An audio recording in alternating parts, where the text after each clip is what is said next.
É muito bom estarmos juntos nesta noite de verão, reunidos em sentimentos fraternos. Então, nos sintamos acolhidos por esta casa, pelos seus trabalhadores, do plano físico e do plano espiritual. Quando o sol bater na janela do teu quarto, lembre e vê que o caminho é um só. Para que esperar, se podemos começar tudo de novo e agora mesmo? Quando o sol bater na janela do teu quarto, lembre e vê que o caminho é um só. A humanidade é desumana, mas ainda temos chance. O sol nasce para todos, só não sabe quem não quer. Quando o sol bater na janela do teu quarto, lembre e vê que o caminho é um só. Até um tempo atrás, poderíamos começar tudo de novo.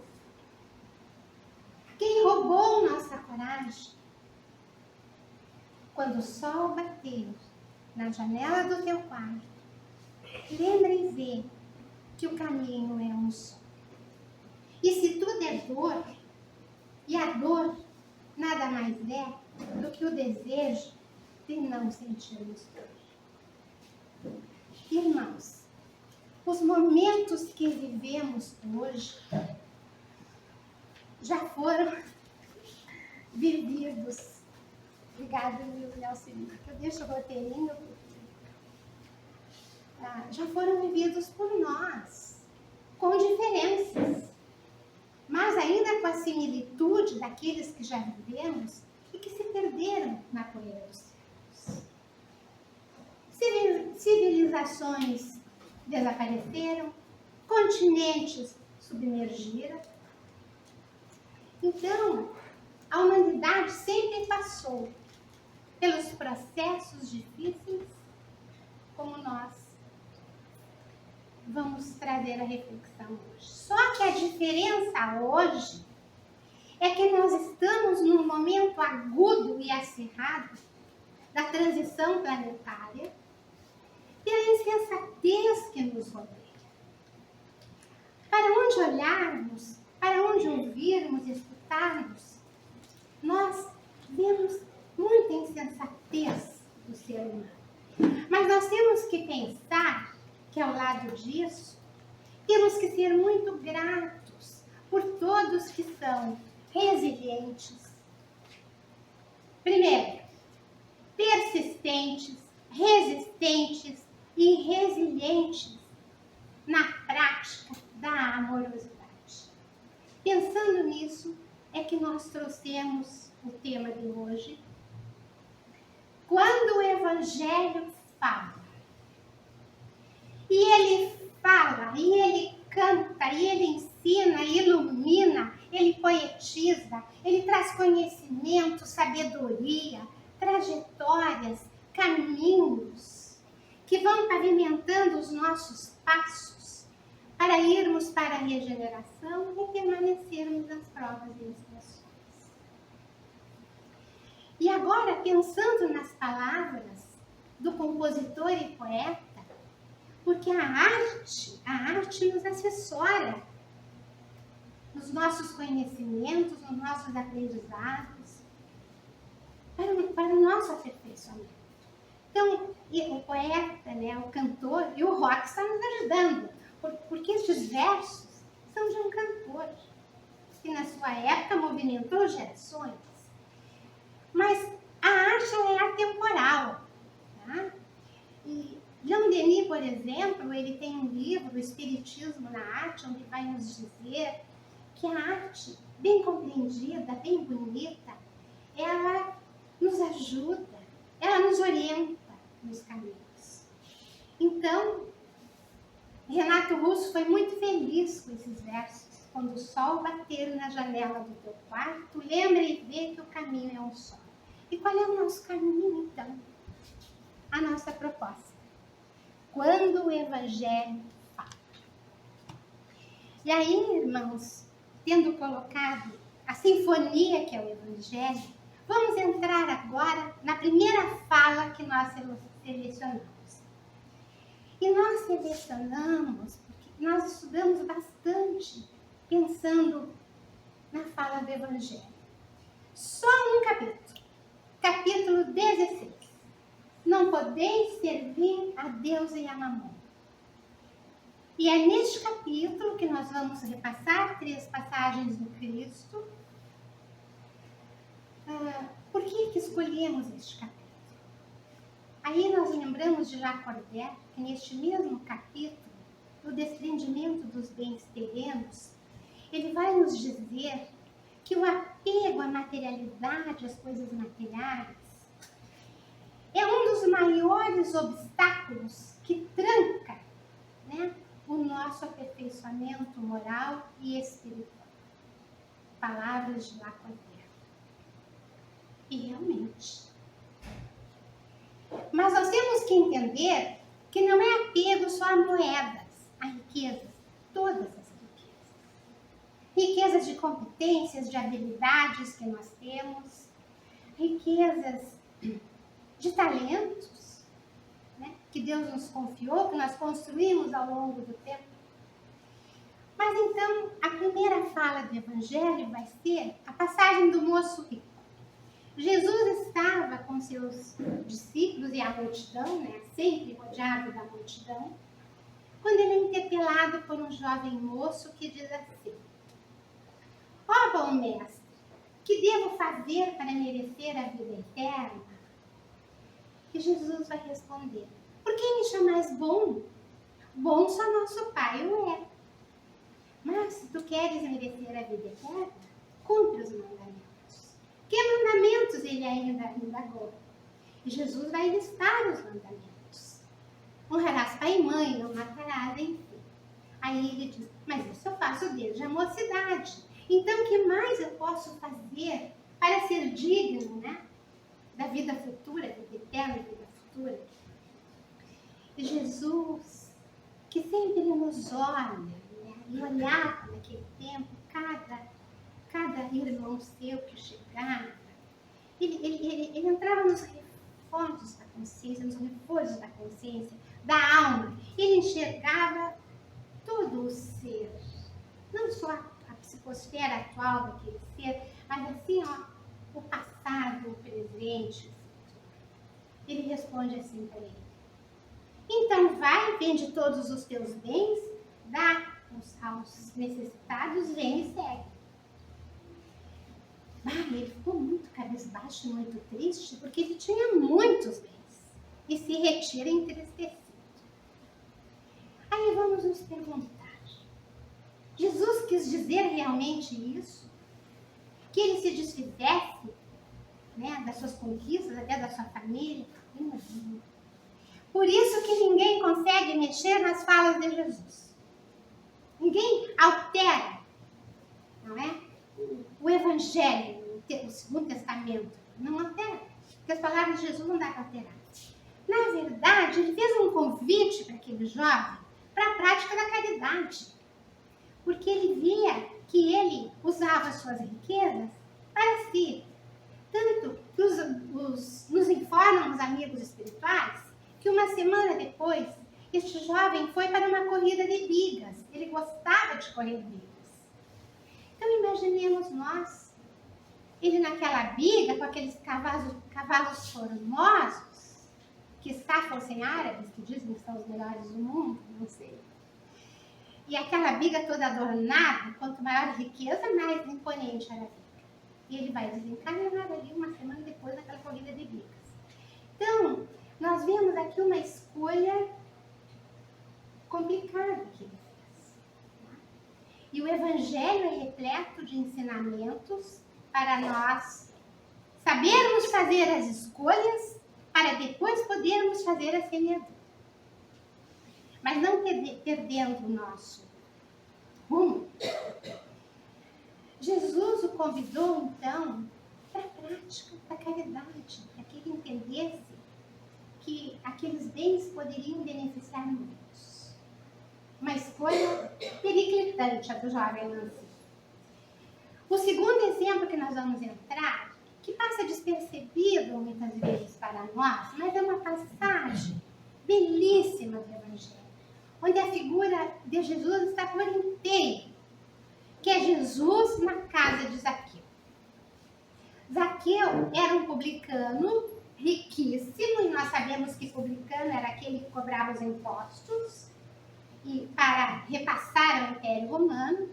Ele morava em Jericó, que era uma aldeiazinha, né, perto de Jerusalém. E Zaqueu já tinha ouvido falar deste rabi que curava, deste rabi que acolhia, que amava. Ele tinha uma vontade intensa de conhecer Jesus. Uma imensa vontade de conhecer Jesus. E acontece, esse relato é só Mateus que relata. O do moço rico nós temos 3 que relatam: Mateus, Lucas e Marcos, porque foi muito importante aquele momento do ensinamento com o moço rico. Bom, então, Jesus ia descer por Jericó porque ele ia subir a Jerusalém, e era a sua última viagem a Jerusalém, porque aí ia acontecer o suplício, e ele passa por Jericó. E Zaqueu corre, ele era de baixa estatura, e a multidão não permitia que ele chegasse perto do Cristo. Então, imagine, agora vamos dar asas à nossa imaginação. Einstein já dizia, a imaginação é mais importante que o conhecimento. Imaginemos aquele publicano que era reprochado na sua comunidade, reprovado, reprochado, subindo naquele sicômoro, e aí nós vamos também nos utilizar do Humberto de Campos, da Boa Nova, onde tem um capítulo inteiro que ele fala do servo bom. Com aquelas roupas, na nossa imaginação eram sedas, se tinham pedras, não sei. Lá encolhidinho para enxergar o Cristo. E desce o mestre, no final de tarde, com a multidão, e para. Zaqueu, desce dessa árvore, porque hoje eu estarei em tua casa. Irás me receber. A alegria dele é indescritível. Ele abraçou o Cristo e correu. Aí, chegando na sua casa, né, já providenciou um banquete para Jesus e sua comitiva. E esse banquete tem muito aprendizado para nós.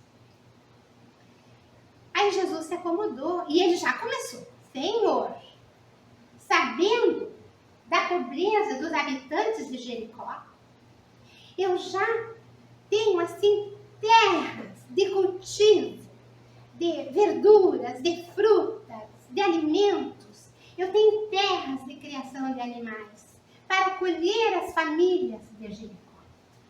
Até de Jerusalém chegam as pessoas aqui. Olha, e aí Jesus, eu assim sinto até uma certa, sei lá, não sei explicar, quando eu abordo a questão disso aqui. E Jesus, jubilo-me, regozijo-me contigo. Jesus vai dando palavras de alegria.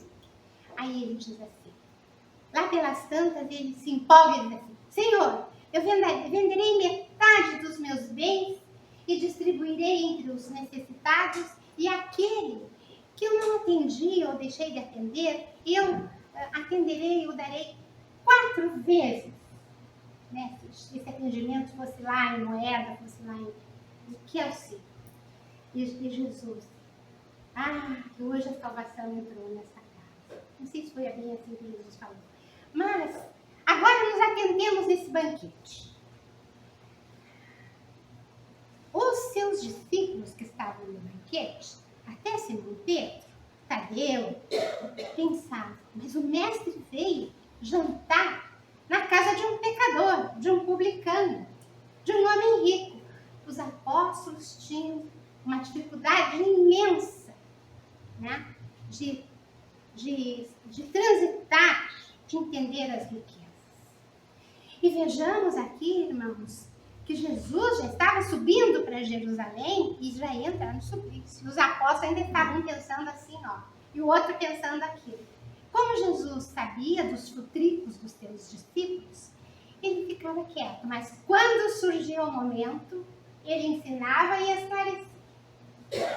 E surgiu um momento no banquete do Zaqueu. Aí Jesus vai dizer uma frase assim: porventura, o evangelho veio ao mundo para que todos fossem mendigos. Você vê, uma das frases que Jesus vai dizer. E algo muito importante que ele vai esclarecer para todos naquele banquete, é que Zaqueu, e aqui nós precisamos também pensar, ele fazia movimentos em direção à vida. Ele se mobilizava, não para atender o imediato, mas para prever o futuro. Então, é uma caridade que ele fazia já com a sua riqueza ali nas terras de Jericó. Ele previa para aquelas famílias a segurança alimentar futura, enfim, a segurança dos filhos, dos mais idosos da família. E isso Jesus vai trazer neste banquete. E ao final deste banquete, Jesus vai contar a parábola dos talentos. Então, irmãos, olha aqui as escolhas. A escolha do moço rico e a escolha do Zaqueu. Agora pensemos assim. Quando nós escolhemos, nós vamos semear aquilo que escolhemos. Então, entremos agora na fala final do Evangelho que nós preparamos, a parábola dos talentos, que vai tratar do quê? Da semeadura. As duas primeiras foram escolhas. Senhor ia viajar, deu a 3 dos seus servos, um deu 5 talentos, para outro deu 2, para outro deu 1. E foi viajar e voltou e foi tomar conta daquelas moedas que ele havia, dado. Então, quando ele volta, ele chama. O de 5 talentos chega e diz: Senhor, tenho mais 5. Ah, servo bom e fiel. Me foste fiel nas pequenas coisas, dar-te-ei as grandes coisas. O segundo tinha 2 talentos. Também duplicou mais 2. E o Senhor repete a mesma coisa. Quando chega aquele de 1 talento, ele já chega assim, repleto do medo. Porque ele enterrou o talento. Seu talento está aqui, intocável, como o Senhor me deu. Claro que o Senhor ficou bravo e segue lá, os irmãos poderão ler a parábola, eterno mal, chama os outros para retirarem dali. Aí, Fênelon, neste mesmo capítulo, no emprego da fortuna, dos bens, vai nos dizer que este capítulo é rico de instruções dos Espíritos, que aquele que tinha 1 talento representa a avareza. Porque ele guardou, ele segurou, ele se fechou. Ele não fez os movimentos, porque a vida é viva. Se nós não fizermos movimentos em direção à vida, para todos os lados, nós seremos tomados pelo medo gigante. Ele tinha um medo gigante de chegar no Senhor, por isso que ele guardou. Mas o Fênelon, olha só, por isso que ninguém muda as parábolas do Cristo. O Fênelon diz que aquele talento ali representa a avareza, segurar, guardar. Aí, irmãos, nós temos que ver que o dos 5 semeou. Ele se movimentou, ele semeou, conseguiu mais 5. O de 2 também. O de 1 não conseguiu semear. A escolha que ele fez de guardar pelos sentimentos de medo, que ele tinha, de avareza, não permitiu que até ele se transformasse. E o medo hoje é gigante entre nós. O medo graça no planeta Terra. Nós temos que lidar com este sentimento, que Mirei Lopes parece que nos chama como um gigante da alma. Bom, agora, irmãos, seguindo o nosso evangelho está cantando aqui, Ele está sendo uma orquestra. Evangelho nos dá 3 caminhos: conhecimento, autoconhecimento e prática da caridade. Esse é o cerne do Evangelho. Então, é importante conhecermos, para termos o autoconhecimento também. E aí, é importante também nós entendermos o quanto poder que nós temos. Nós temos um poder, que somos uma psicosfera ambulante. Que está numa casa que tem outra psicosfera, e assim vai, e está num planeta cuja psicosfera está muito pesada, né? Muito agredida. E quando nós nos damos conta disso, nós entendemos que o poder começa aqui na nossa mente, nos nossos pensamentos. Psicosfera, o que é? O conjunto das emanações nossas, todas as emanações. E aí, quando nós entendemos com a doutrina espírita que a vida futura, né, que existe uma vida futura, nós vamos entender que a gente vai embora. A gente vai embora. Fica a roupa no varal. Ficam as compras do supermercado na mesa, o carro na garagem, as contas para pagar, e a gente vai embora. Mas nós vamos embora, né, para uma vida que vai continuar. Então, este conhecimento, esse entendimento nos dá o poder para conseguirmos trabalhar gerenciar esses nossos sentimentos e pensamentos e ações. Porque o convite do Evangelho de Jesus é semear. Ele semeou em diferentes terrenos, pensando em cada terreno para cada ser, e deixou lá. Não seria bom nós pensarmos que nós somos a boa terra, nós que estamos aqui? Nós somos a boa terra, onde a semente caiu. Porque nós já pensamos todo o esforço que precisamos fazer e estamos fazendo para a nossa melhoria. É bom pensar, né, que somos uma boa terra. E devemos continuar pensando. Porque todos semeiam. Começa pelos pais. Os pais são semeadores. Os professores são semeadores. Os governantes são semeadores. Todos são semeadores, né? Então, isso nós precisamos nos dar conta, assimilar estes conhecimentos. E pensarmos muito quando nós tomamos qualquer decisão, assumimos qualquer tarefa na vida, seja na família, seja na sociedade, em qualquer instituição.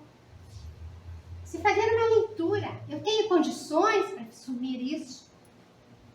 O que eu vou fazer assumindo isso para ajudar? O pensamento já tem que pensar na semeadura. Agora, uma questão importante. Como é que eu me semeio? Como é que eu me semeio? Aí nós vamos deixar um caminho assim, ó. Irmãos, assim, nós precisamos sempre entrar em sintonia com as forças espirituais da vida. Tirarmos momentos do nosso dia, da nossa vida, para sintonizarmos com a luz, com Jesus, com Deus, cada um com o seu santo de preferência, o seu apóstolo, enfim, né, as suas correntes espirituais. Isso aí é preponderante, porque aí nós vamos estabelecendo condições para estabelecermos a sintonia com o nosso projeto reencarnatório. Nós perdemos de vista o nosso projeto reencarnatório. E aí nós não perdemos o foco, o propósito e o caminho. Né? Uma maneira de se semear.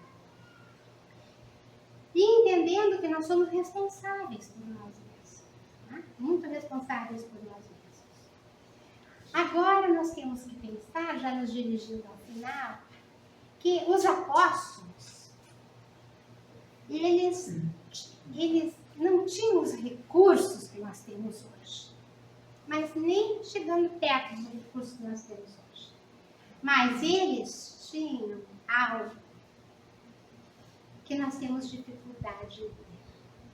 Aquela confiança, aquela fé, aquele testemunho que permeou o cristianismo primitivo e que nunca deixa de nos encantar. Então, eles construíram um caminho e não foi fácil, porque eles foram crescer após o suplício de Jesus. Aí saíram pelo mundo, expandiram o evangelho, curavam, mas foi um trabalho muito sério. Por isso que no capítulo 13 do Evangelho, não sai da vossa mão esquerda o que dá a vossa mão direita, São Vicente de Paulo tem uma frase assim, ó, uma colocação muito linda. A caridade é em todos os mundos a mais pura emanação do Criador.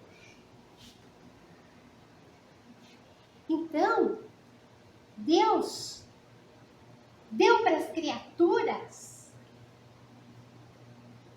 o que de maior ele tinha. Né? E aí, nós vamos pensando, o Evangelho traz muito dos apóstolos, a figura assim, indescritível do Cristo, que eles semearam a ponto de a luz sair de dentro deles, abarcando aqueles que chegaram. Então, eles seguiram os ensinamentos do Mestre. Brilha a vossa luz. E aí, este é o caminho. Brilha a vossa luz.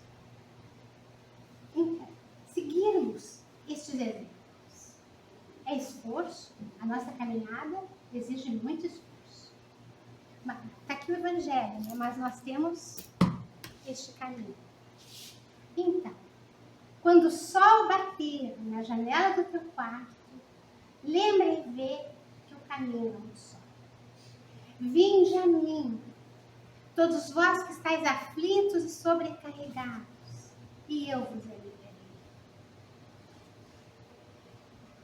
E sentireis que sou brando e humilde de coração, e encontrarei repouso para as vossas almas aflitas e sobrecarregadas. Porque é suave o meu jugo e leve o meu fardo. E qual é o jugo de Jesus? Só tem por dever o amor e a caridade. Evangelho, capítulo 6, o Cristo Consolador. Obrigado, irmãos, pela atenção. Chegamos no horário.